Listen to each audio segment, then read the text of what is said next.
नमस्कार, आदाब। मैं हूं नीतू राजान और आप देख रहे हैं कश्मीर नामा। जम्मू कश्मीर के पांपोर में केसर की काश्तकारी में जुटे काश्तकार, अच्छी फसल की है उम्मीद। जम्मू कश्मीर के बारामूला में विमेन एम्पावर की दिशा में एसएसबी की एक नई पहल। और मुगल रोड के खुले रहने से पूंछ में मिल रहे सस्ते फल और सब्जियां, अवाम है खुश। सबसे पहले बात करते हैं कश्मीर में हो रही केसर की काश्तकारी की। अपनी बेहतर क्वालिटी के लिए कश्मीर का केसर दुनिया भर में मशहूर है। कश्मीर के कई इलाकों में इसकी खेती की जाती है। खासकर पांपोर को इसका मरकज माना जाता है। यहाँ का मौसम इसके प्रोडक्शन के लिहाज से काफी माकूल माना जाता है, जिसकी वजह से यहाँ के ज्यादातर काश्तकार अपनी जमीनों में इसकी काश्तकारी करते हैं। कश्मीर के केसर को जीआई टैग भी हासिल है।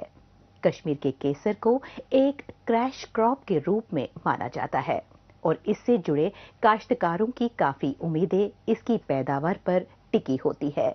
इसी पर पेश है हमारी ये रिपोर्ट।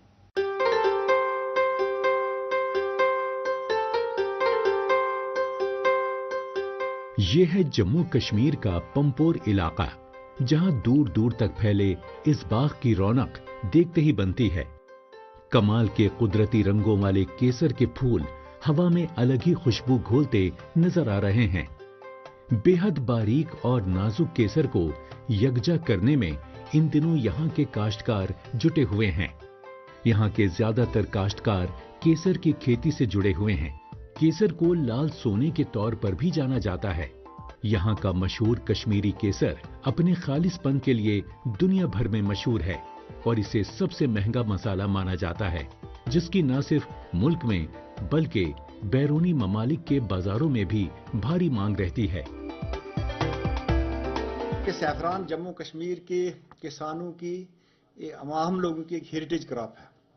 सैफरान को बढ़ावा देने के लिए जम्मू कश्मीर हुकूमत ने 2010 से ही एक बड़ी पहल की थी कि यहाँ पर नेशनल सैफरान मिशन के नाम से एक प्रोजेक्ट चलाया गया। उसमें डिफरेंट जो डिपार्टमेंट्स थे उनकी इन्वॉल्वमेंट थी। जो एग्रीकल्चर डिपार्टमेंट को चाहे वो अवेयरनेस देनी थी, चाहे उसके बीच में जो रिजुवनेशन करनी थी, और उनको टेक्नोलॉजी जो हमारी यूनिवर्सिटी का R&D पार्ट था वो देनी थी, वो एग्रीकल्चर डिपार्टमेंट और यूनिवर्सिटी ने मिलकर काम किया। जम्मू कश्मीर में केसर को एक कैश क्रॉप के तौर पर जाना जाता है और इससे जुड़े काश्तकारों की कई सारी उम्मीदें इसकी पैदावार पर टिकी होती हैं। मजदूरी करने वाले लोग भी इसके तैयार होने का इंतजार करते हैं। काबिले जिक्र है कि अकेले पंपोर जिले में ही तकरीबन हजारों हेक्टेयर से ज्यादा जमीन में इसकी काश्तकारी की जाती है। इसकी जमीनी पैदावार ईरान और स्पेन के काश्तकारी के बराबर है। इस बार मौसम के मुआफिक रहने की वजह से पैदावार अच्छी होने की उम्मीद जाहिर की जा रही है, जिससे काश्तकार काफी खुश हैं। इस साल क्रॉप अच्छा है और इसमें हमारी सारी फैमिली जुड़ी हुई है। आप जैसे कि आप देख रहे हैं कि यहाँ पे फैमिली के सभी लोग हैं इसमें शामिल, छोटे बच्चे तक भी इसमें अभी हार्वेस्टिंग करने आए हैं। ये हमारा एक हेरिटेज क्रॉप है। हम यहाँ पे हार्वेस्टिंग करने आते हैं और ये हमारा 15 अक्टूबर से लेकर तकरीबन 15 नवंबर तक ये हार्वेस्टिंग पीरियड रहता है। और ये यहाँ पर बहुत सारे ड्राई फ्रूट्स भी होते हैं, सैफरान होता है, एप्पल भी होता है, लेकिन सबसे जो वर्ल्ड का बेस्ट सैफरान है वो इसी एरिया में पैदा होता है। यहाँ चंदारा पंपोर में वर्ल्ड का सबसे बेस्ट सैफरान और सबसे ज्यादा एक्सपेंसिव भी है वर्ल्ड का। ये अलग ही एक फिजा देता है, चाहे यहाँ का सेब हो, चाहे यहाँ का अखरोट हो या ये सैफरान हो, तो इस पर असर पड़ता है। आबो हवा की बात है कुछ, और अल्लाह का ये हम पर बहुत करम है, तो इस वजह से ये चीजें हमारे साथ हैं। सुबह की पहली किरण के साथ ही किसान अपने खेतों पर पहुंचते हैं, जहां बैगनी रंग के फूलों से सजे केसर के पौधे खिले होते हैं। इन फूलों को पूरी एहतियात से निकाला जाता है। केसर न सिर्फ कश्मीर की शान है, बल्कि जम्मू कश्मीर की मईशत की रीढ़ भी मानी जाती है। इस मौसम में पूरा गांव एकजुट हो जाता है, जिसमें बच्चे, नौजवान, बुजुर्ग सभी मिलकर केसर को निकालने का काम पूरा करते हैं। पंपोर के लोग इस खास मसाले की खेती में सख्त मेहनत करते हैं, क्योंकि ये न सिर्फ उनके रोजगार से जुड़ा हुआ है, बल्कि उनकी आमदनी का भी एक बड़ा जरिया है। बहुत अच्छी क्रॉप हो रही है। हमें भी यही उम्मीद, हम इसी उम्मीद पे कायम रहते हैं कि अक्टूबर नवंबर का महीना आए, ये जो सैफरान का फसल है बहुत अच्छी निकले, क्योंकि हमारी उम्मीद ज़्यादातर ज़मींदारों की उम्मीद ज़्यादातर इसी पे टिकी होती है यहाँ पे, क्योंकि अखरोट का भी सीज़न आता है, बादाम का भी सीज़न आता है, वो दूसरे एरिया में होता है, लेकिन खासकर जो ये पंपोर चंदारा का एरिया है ये इसी पर निर्भर होता है, ज़्यादा पे सैफरान पे ही निर्भर होता है, क्योंकि ज़्यादा क्रॉप यही पे होती है इसकी, खासकर चंदारा में, पंपोर चंदारा में इसकी ज़्यादा क्रॉप होती है, इसलिए ज़मींदारों को ज़्यादा उम्मीद इसी पर टिकी रहती है, फसल अच्छी हो जाए, क्योंकि साल भर का जो खर्चा होता है वो इसी सैफरान से निकालते हैं। हर साल पूरे साल मेहनत करते हैं और अल्हम्दुलिल्लाह इसी पे, अल्लाह के करम से इसी पे डिपेंड रहते हैं कि फसल अच्छी हो। केसर का बाजार काफी वसी है। बैरूनी ममालिक के बाजारों में कश्मीरी केसर की काफी मांग है। इसकी बेहतर क्वालिटी की वजह से ही बाजार में इसकी अच्छी कीमत आसानी से हासिल हो रही है। कुदरती तौर पर इसकी पैदावार को बढ़ाने के लिए सरकार की जानिब से कई सतहों पर कोशिशें की गई हैं, जिसकी वजह से अच्छे नताइज भी हासिल हुए हैं। यही वजह है कि यहाँ के केसर को जीआई टैग भी दिया गया है, जो इसकी क्वालिटी की अलामत को साबित करता है। और अब आपका तारुफ कराते हैं एक ऐसी खातून टीचर से जिन्हें उनके काम के लिए नेशनल टीचर अवार्ड से नवाजा गया है। जम्मू कश्मीर के श्रीनगर से ताल्लुक रखने वाली उरफाना अमीन, जो government boys higher secondary school Soura Srinagar में बातौर टीचर अपनी फराइज को अंजाम दे रही है, हुकूमत की जानिब से 154 लोगों को शॉर्टलिस्ट किया गया था, जिनमें उनका नाम भी शामिल था। उरफाना अमीन ने एनसीईआरटी और चाइल्डहुड केयर जैसे मुद्दे पर शुरू से ही बहुत काम किया है। आइए मिलते हैं और सुनते हैं उनके कामयाब सफर की कहानी।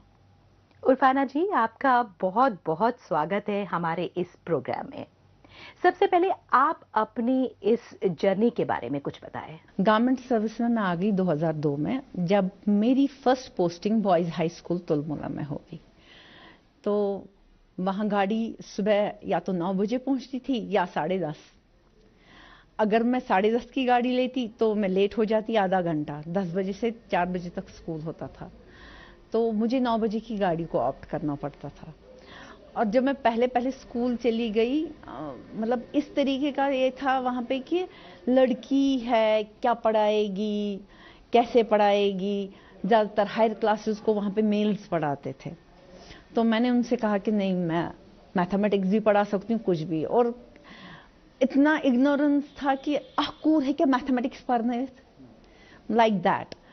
तो लेकिन चलता गया, बच्चों के साथ मैंने एक राब्ता कायम किया, एक आपस में एक जुड़ गए हम। तो राब्ता कायम करने के बाद एक रैपो जब हो गया, बच्चे मेरे साथ जुड़ते गए और जर्नी जो एजुकेशन की बहुत ही आसान हो गई। बच्चों को तालीम फराहम हो, इस मुहिम में आपको किस किस का साथ मिला है? मेरे सीनियर्स थे, एससीईआरटी जो आज है उन दिनों एसआई था, वहाँ के ऑफिसर्स थे, तो ये काम चलता गया। फिर कुछ देर के बाद जब आईसीडीएस ने स्टार्ट किया ये 2017-18 में, तो उस वक्त उन्होंने हमें स्टेट लेवल मास्टर ट्रेनर ले लिया।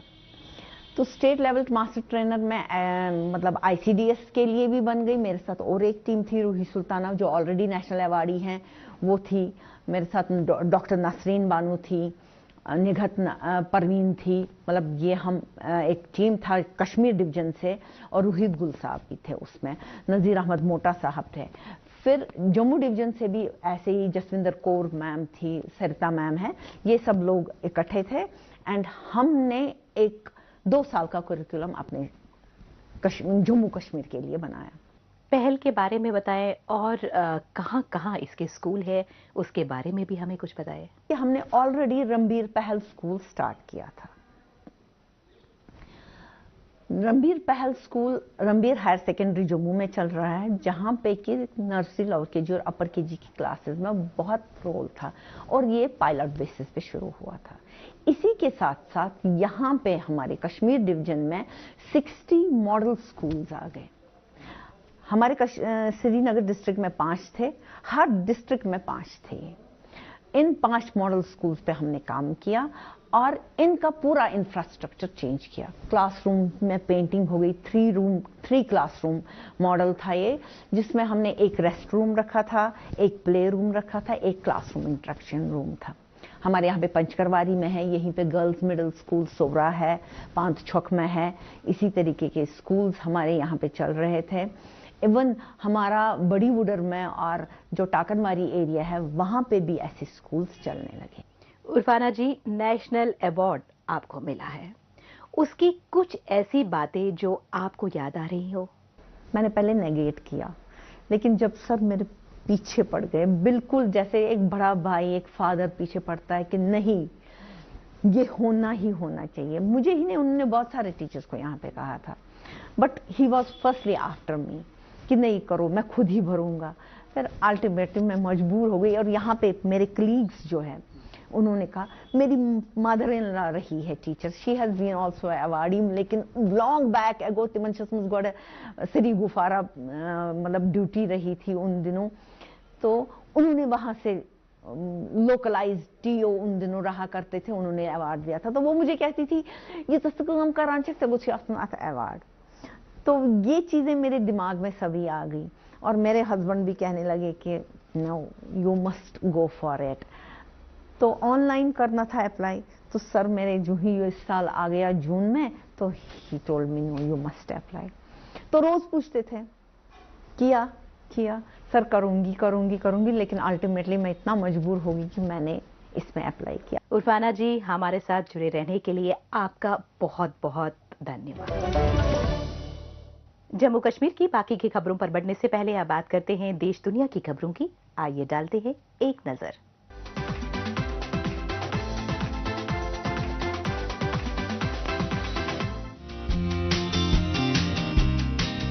गुज़िश्ता महीने अक्टूबर में जापान के योकोहामा शहर में एक एशिया स्मार्ट सिटी कॉन्फ्रेंस का एहतमाम किया गया, जिसमें माहिरीन और स्टेक होल्डर ने एक दायमी ग्रीन सोसाइटी की तामीर के लिए ख्यालात और तजुर्बात को एक दूसरे से साझा किया। इस कॉन्फ्रेंस में 20 से ज्यादा सेशंस का एहतमाम किया गया, जहां एशियाई ममालिक और बैनुल अक़वामी शराकतदारों के दरमियान जदीद तरीन तकनीकों और मसाइल के हल के जरिए नए कमर्शियल मौके फराहम करने पर गुफ्तगू की गई। शहरों के डीकार्बोनाइजेशन थीम पर मबनी इस जलसे में सरकारी एजेंसियों, बैनुल अक़वामी तंजीमों और 50 ज़ाती कंपनियों ने हिस्सा लिया। योकोहामा सिटी ने नौजवानों के साथ माहौलियात के तई बेदारी बढ़ाने के लिए खास प्रोग्रामों को मुनक्किद करना शुरू किया है।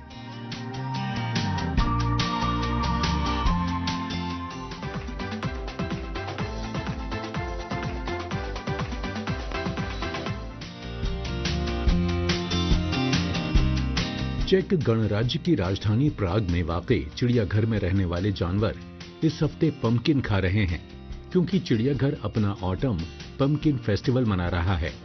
एशियाई हाथी, आर्ट वर्क, मैरीकेट, गैलापागोस कछुओं को चमकीले ऑरेंज स्क्वैश परोसे गए, जो आमतौर पर हैलोवीन से जुड़े होते हैं।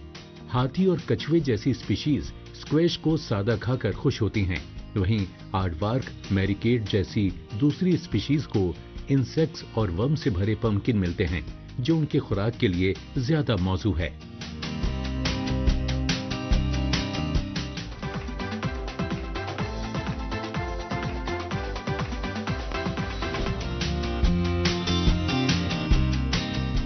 जापान की कंपनी JFE इंजीनियरिंग ने मलेशिया में अपने पहले बैनुल अक़वामी वेस्ट मैनेजमेंट मंसूबे को शुरू किया है। इस मंसूबे को जुलाई 2024 में मलेशियाई सरकार की मंजूरी मिली थी। इसके लिए JFE इंजीनियरिंग, नाजा एनवायरो होल्डिंग्स मलेशिया और जापान के JNT रिसाइकलिंग कॉरपोरेशन ने मिलकर JBAM नाम के मुश्तरका प्लांट को कायम किया है।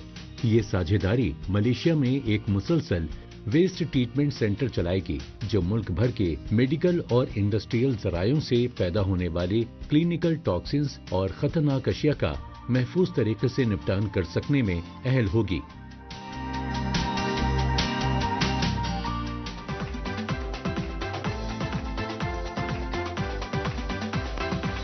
और अब बात करते हैं जम्मू कश्मीर के जिला बारामूला की, जहां खवातीन को एम्पावर करने के मकसद से एसएसबी की जानिब से एक पहल की गई है। इस पहल के तहत लगभग 1 महीने के लिए इन खवातीनों को कटाई और सिलाई की तरबियत दी जा रही है।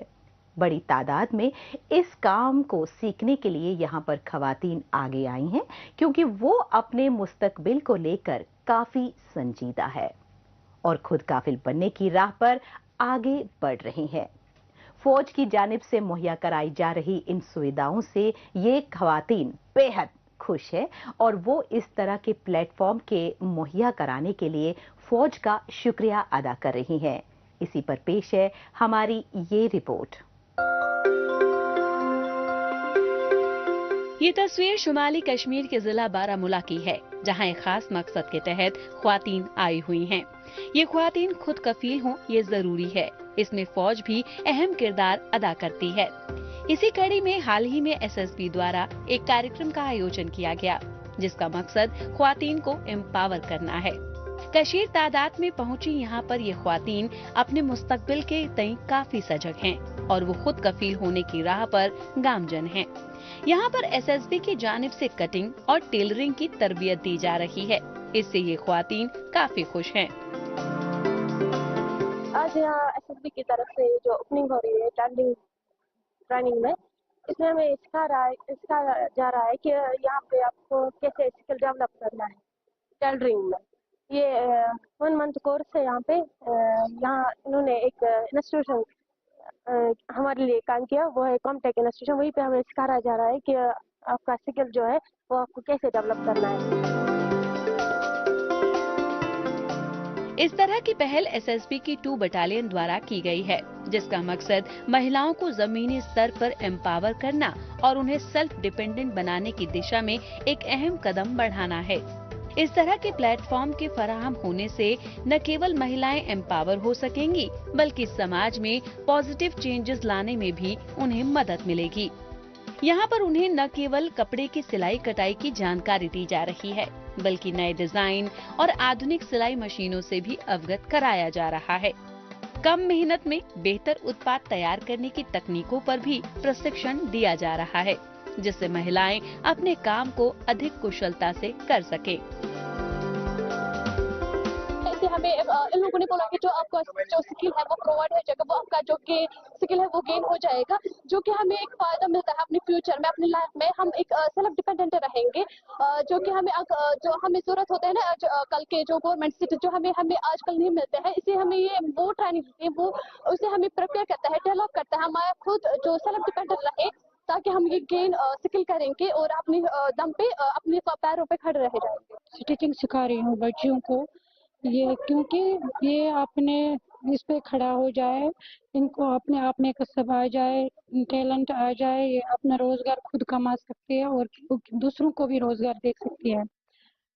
हम यहाँ पे बहुत सारे बच्चियों को सिखा रहे हैं, कटिंग सिखा रहे हैं, टेलरिंग सिखा रहे हैं और इसके साथ साथ और भी बाकी चीज सिखा रहे हैं। हर कोई अपनी सलाहियत के मुताबिक हुनरमंद बनकर मुल्क की तरक्की में अपना ताउन दे, यही इंसानी वसाइल के बेहतर इस्तेमाल का फलसफा है। इस तरह की ट्रेनिंग जो उन्हें रोजगार मुहैया करा सके, इसे सीखने के लिए उनका तालीम याफ्ता होना भी जरूरी नहीं है। इसका मतलब है कि कम पढ़ी लिखी महिलाएं भी इसकी ट्रेनिंग आसानी से हासिल कर सकती हैं। ट्रेनिंग पूरी करने के बाद उन्हें सर्टिफिकेट भी मुहैया कराए जाते हैं, जिससे वो इस काम को करके अपनी कमाई कर सकती हैं। मकसद ये है इस कोर्स का कि ये जो गर्ल्स है इनको फ्री कोर्स मिल जाए और इनको स्किल मिल जाए टेलरिंग में, ताकि ये पढ़ाई के साथ साथ अपना रोजगार भी हासिल कर सके। तो ताकि मतलब ये जो सेकंड बटालियन एसएसबी है, ये हर साल मुनक़द कर रहा है, डिफरेंट कोर्सेज कर रहा है फॉर लोकल यूथ्स। तो बेसिक मकसद होता है इन कोर्सेज का ये जो लोकल यूथ है ये एम्पावर हो जाए, इनको स्किल मिल जाए ताकि ये डिफरेंट मतलब फील्ड्स में अपना रोजगार हासिल कर सकें।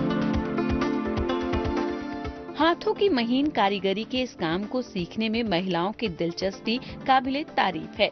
उनकी दिलचस्पी को बढ़ावा देने के लिए राजौरी जिले के अलग अलग इलाकों में मुख्तलिफ सेंटर्स कायम किए गए हैं। हर सेंटर में एक बैच में ख्वातीनों के ग्रुप को ट्रेनिंग दी जाती है। इस तरह ज्यादा से ज्यादा महिलाएं हुनरमंद बन रही हैं और वो खुद कफील बनने की राह पर आगे बढ़ रही हैं। सिलाई कढ़ाई के कामों में उनकी सलाहियत होती ही है और ट्रेनिंग के बाद उनका कॉन्फिडेंस और बढ़ रहा है। इससे उनके पास रोजगार के नए नए अवसर जो आसानी से मुहैया हो जाते हैं। आगे बढ़ने से पहले आइए डालते हैं एक नजर सोशल मीडिया पर, जहां पर जम्मू कश्मीर की कई छोटी बड़ी खबरें सुर्खियों में हैं।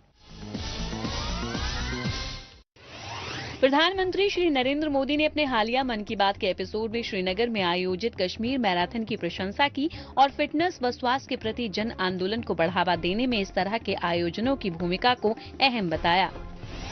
JNK ओपन 2024 के तीसरे एडिशन के बारे में विशेष जानकारी प्राप्त करें। जम्मू की समृद्ध सांस्कृतिक विरासत, कलाएं और पारंपरिक शिल्प का अनुभव करते हुए सुंदर जम्मू तवी गोल्फ कोर्स सिद्रा में प्रीमियर गोल्फिंग का आनंद लें। सभी विजेताओं और प्रतिभागियों को बधाई। इस सफल मेगा इवेंट को विश्व मैराथन मानचित्र पर स्थापित किया गया है। जल्द ही हम इसी स्तर पर जम्मू मैराथन का आयोजन करेंगे, जो दुनिया भर के धावकों को एक मंच पर लाकर पर्यटन को भी बढ़ावा देगा। जम्मू कश्मीर के लेफ्टिनेंट गवर्नर मनोज सिन्हा ने केरल, छत्तीसगढ़, मध्य प्रदेश, हरियाणा, पंजाब, कर्नाटक, तमिलनाडु, आंध्र प्रदेश, चंडीगढ़, पुडुचेरी, दिल्ली, लक्षद्वीप और अंडमान और निकोबार द्वीप समूह के स्थापना दिवस के उपलक्ष्य में राजभवन में आयोजित एक कार्यक्रम में सभा को संबोधित किया। जम्मू स्मार्ट सिटी के CEO ने आज चल रही परियोजनाओं की समीक्षा के लिए रघुनाथ बाजार, रेजिडेंसी रोड और महामाया मंदिर का दौरा किया और अधिकारियों को समय पर काम पूरा करने के निर्देश दिए। जम्मू स्मार्ट सिटी के CEO डॉक्टर देवांश यादव ने पार्किंग स्थलों के विकास, वेंडिंग जोन और पार्कों के प्रबंधन सहित महत्वपूर्ण मुद्दों पर चर्चा के लिए जम्मू विकास प्राधिकरण के साथ एक बैठक की अध्यक्षता की। आखिर में बात करते हैं आवाजाही के लिहाज से मुगल रोड की अहमियत की। इस तारीखी सड़क के चलते एक जगह से दूसरी जगह तक पहुंचना काफी आसान हो रहा है। मुगल रोड के बंद होने से पुंछ और राजौरी जैसे इलाकों में ताजी सब्जियां और फल पहुंचने में परेशानी होती है और यदि पहुंचती भी है तो इसमें काफी समय लग जाता है, जिससे फल और सब्जियों के खराब होने का खदशा हमेशा बना रहता है। लेकिन जब मुगल रोड खुली होती है तो कश्मीर से फल और सब्जियां कुछ ही घंटों में यहां के बाजारों में पहुंच जाती है, जो कि किफायती भी होती है। मुगल रोड पर आवाजाही जारी रहने से आवाम कितनी खुश है, इसी पर पेश है हमारी ये रिपोर्ट। तारीखी मुगल रोड कश्मीर और जम्मू के दरमियान की लाइफलाइन है। यही वो सड़क है जो दोनों इलाकों के दरमियान कारोबारी सरगर्मियों को फरोग देने में अहम किरदार निभा रही है। कश्मीर और जम्मू के दरमियान कारोबार में मुसलसल तेजी दर्ज हो रही है। इस सड़क के खुलने से आवाजाही आसान हो गई है और कश्मीर में पैदा होने वाले मेवों और ताजी सब्जियों जैसे जरूरी सामान भी यहां आसानी से पहुंचने लगे हैं। जम्मू रीजन के पुंछ बाजार में ताजे मेवों का कारोबार फल फूल रहा है, जिससे यहां के बाशिंदों को बड़ी राहत मिल रही है। इस बात की तस्दीक यहां के आवाम भी कर रहे हैं। जो हमारी पुंछ गवर्नमेंट ने या जम्मू कश्मीर गवर्नमेंट ने मुगल रोड निकाल करके पुंछ और राजौरी वालों के लिए एक बड़ी अच्छी जो है कार्रवाई की है और बेहतरीन काम किया है, क्योंकि अगर मुगल रोड ना होती तो फिर हम इन सारी चीज़ों से महरूम हो जाते। तो गवर्नमेंट का भी बड़ा अहम रोल रहा है, जिन्होंने ये मुगल रोड खोल करके सुबह कश्मीर से जो है सब्जियां आती हैं, बेहतरीन हर किस्म की सब्जियां हैं, हर किस्म के फ्रूट जो हैं 4-5 घंटे के बाद यहाँ पे अवेलेबल हो जाते हैं। पुंछ जिले में बाजार की रौनक बढ़ी हुई है। मुगल रोड के जरिए यहाँ पर कम वक्त में फल और सब्जियां यहाँ तक पहुँच रही हैं। यहाँ पहुँचने वाली जरूरी अशिया पर खर्च भी कम हो गया है। इसका सीधा फायदा आम आवाम की खरीदारी पर पड़ता है। आमदरफ्त के आसान होने का सबसे बड़ा फायदा कश्मीर और जम्मू रीजन के लोगों को मिल रहा है। कम खर्च में पुंछ के लोग ज्यादा मिकदार में फल और सब्जियां खरीद पा रहे हैं और इससे जुड़े कारोबारियों को भी अच्छा मुनाफा हो रहा है। जो है कि जो गरीब आदमी है सेब खा रहे हैं, सेब सस्ता आ रहा है, फ्रेश सब्जी आ रही है, छोटे दुकानदारों को यही फायदा हो रहा है। हम गवर्नमेंट से ये अपील करना चाहते हैं कि ये 24 घंटे रास्ता खुला रहना चाहिए। आमदरफ्त के लिहाज से राब्ते को आसान बनाने में मुगल रोड ने हमेशा से अहम किरदार अदा किया है। इस तारीखी रोड की वजह से एक जगह से दूसरी जगह तक मुख्तलिफ अशिया की सप्लाई यकीनी हो पाई है। मुगल रोड के बंद होने से पुंछ और राजौरी जैसे इलाकों में ताज़ी सब्जियां और फल मुश्किल से ही पहुंच पाते थे और अगर पहुंचते भी थे तो वक्त काफी लग जाता था, जिससे फल और सब्जियों के खराब होने का खदशा भी हमेशा बना रहता था। लेकिन अब हालात बिल्कुल अलग हैं। यही वजह है कि लोग इसे हमेशा खुला रखने की मांग कर रहे हैं। हमें ताज़ी सब्जी मिलती है, फ्रूट अच्छा मिलता है, सेब अच्छा मिलता है। इस वक्त अगर आप बाजार में घूमेंगे देखेंगे तो यहाँ पर फ्रूट जो है हमें बहुत सस्ता भी मिल रहा है और बहुत अच्छा सेब जो है वो मिल रहा है। सब्जियां भी ताज़ी मिल रही हैं, तो यानी इसके बहुत सारे फायदे हैं। तिजारत के लिहाज से मुगल रोड की अहमियत को नजरअंदाज नहीं किया जा सकता है, क्योंकि इस रोड से होने वाली आवाजाही का सबसे ज्यादा असर कारोबारी कारकर्दगियों पर पड़ता है। कारोबार में इजाफे का रुझान देखने को मिलता है, जिसका सरीहा असर रोजगार पर भी नजर आता है। सर्दियों के बाद मुगल रोड के फिर से बहाल होने से पुंछ जैसे इलाकों के लोगों की मुश्किलें कम हुई हैं। मुगल रोड पर बढ़ती आवाजाही ने एक बार फिर मकामी लोगों के चेहरों पर मुस्कुराहट ला दी है। इस हफ्ते बस इतना ही। हमें दीजिए इजाजत। अगले हफ्ते इसी दिन इसी वक्त फिर होगी मुलाकात। तब तक के लिए नमस्कार, खुदा हाफिज। आज के शहरीकरण ने गांव को शहरों में बदल दिया और शहर पूरा जंगल निकल गए। मानव की बढ़ती महत्वाकांक्षा ने विनाश का जो नया अध्याय शुरू किया है, उससे हमारी धरती एक दिन आग के गोले में बदल जाएगी। मगर रुकिए, वहां कोई है जिसने खेतों में जंगल उगाना शुरू कर दिया है। इतना ही नहीं, वो उस जंगल को किसी बैंक के एटीएम की तरह इस्तेमाल करके न सिर्फ अपनी जीविका चला रही है, बल्कि पूरे क्षेत्र को खेती करने की नई दिशा दिखा रही है। मिलते हैं भारत की फार्म लेडी निर्मला बेन मानसिंह दामोर से, जिन्होंने खेती करने की परंपरा ही बदल दी। जहां बंजर जमीन उम्मीदों को खा जाती है, निर्मला बेन के कदमों से वहां हरियाली छा जाती है।